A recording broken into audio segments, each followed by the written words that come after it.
You talked briefly the other night about Andre's impact on the game Monday, and I guess in Boston he had a good game as well. And one aspect of his game that kind of jumped out watching that Celtics game on television was his hands, which I know has been talked about a lot over the years. But he had a couple steals where he just stripped the guy, as he's done many times. I'm curious if you have any particularly good stories or sort of the roots of that, of his hands and how much of a factor they've been throughout his career. I have a lot of memories of important plays that Andre has made over the years, crucial plays. He stripped the ball from LeBron in a finals game, and as LeBron was trying to shoot a tying three-point shot, I remember he stripped Kevin Durant in a crucial situation in Game 6, the Clay game in the playoffs that year. You mentioned the other night in Boston, I think it was Jaylen Brown going to the rim, and Andre stripped him, and the ball went out of bounds off of Jaylen. And part of Andre's brilliance is this amazing combination of length, athleticism, and brains. And so it's not just that he's so bouncy and long. It's just the fact that he understands when to reach in. Most guys who do that, they end up getting called for a lot of fouls. But Andre just recognizes the timing, the angles, and just has an incredible knack for making that play. And one sort of follow-up, Gary Payton the other night said that Andre's vision seems to improve with age. Because he made a couple passes the other night that I think Gary's point was no one else would have seen. How much is vision a part of his game and sort of an underrated element in basketball, right? If just to see the court. Yeah. I mean, he's his vision at both ends. His vision defensively, seeing rotations, seeing ball movement, anticipating where plays are going, and then on offense, he's a great passer. He told me when he went to college at Arizona, he watched Luke Walton play.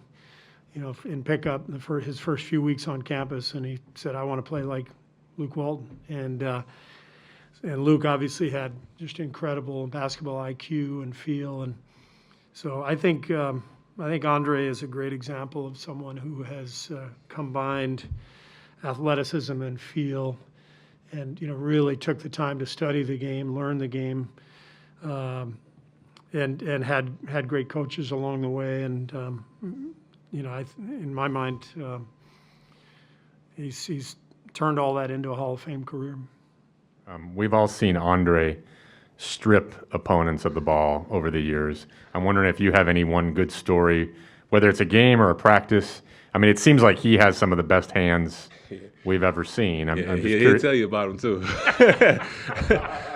Well, share a story about him telling us about it. Go ahead. It's a lot of games where he's made game-winning steals off stripping people. I remember one game, I might have been it's been a while, like 4 years ago. I remember playing in Atlanta, and Baze was playing for Atlanta, and they called an ISO for him for game. He looked at the bench like, y'all crazy, and then he ended up getting a strip, and he just ran to the bench like, these are the top 5 hands ever. So I just remember that story.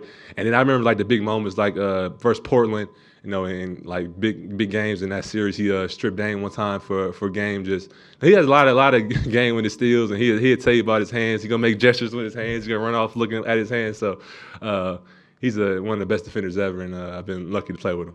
So basically, he thinks he has the best hands ever? He'll say top 5. I think he thinks he has the best, but he's a little bit humble, so he'll tell you top 5. So in the Baze story, Andre was the one who said top 5, or Baze said? No, Andre said top 5. Okay. And he did strip him? He did strip him for game. For game, you got to add that part. And he probably tells Baze about it a lot. For sure. Hey, I asked Kavan about Andre's hands, with the strip steals that he always has. And his response was, Andre will tell you how good his hands are. For sure. Any anecdote or story of him stripping you in practice or him telling you about his hands that sort of illustrates that? Yeah, I mean, he's just an elite defender. And, sometimes we say elite defender and we see, the big, strong guy who's, athletic and tall and long arms. And, yes, all those things are great tools to be a great defender. But, You know, Andre's at the point in his career where he's using his brain a lot more than, you know, anything else. And so he's just anticipating some things differently than we all are. And I watch him a lot. I watch him a hell of a lot when he's on the floor. Sometimes I'm only watching him because, you know, one day I hope to be a defender as great as he is and have that label, you know, amongst the league and amongst the basketball world as just like this, you know, elite defender. His hands are golden, man. Like, you know, he's had strip against Bron in the finals, strip against Dame Lillard in the playoffs, and, you know, a bunch of steals versus Boston the other night. So it's just fun to see those things, and it's something that I want to add to my repertoire. What makes his hands golden? Is it just strength? Is it timing? Is it? I think it's just the cerebral effect he has on the game. You know, he's just anticipating everything, and that's what this game is about. Like, yeah, the physical tools are amazing, but if you can't put them together, then what good are they? And so that's where the cerebral part comes in, and you know, he's second to none when it comes to his IQ, and so I think that just does him wonders. He's always a step ahead of everybody. Even when we're watching film, he'll stop filming and pointing out stuff that, you know, I didn't see. And sometimes I sit there and I'm like, damn, I don't even really know what I'm watching sometimes, because he's just breaking down the film in second, third, and fourth layers. And so, I mean, it's amazing to have somebody on your team like that you can learn from.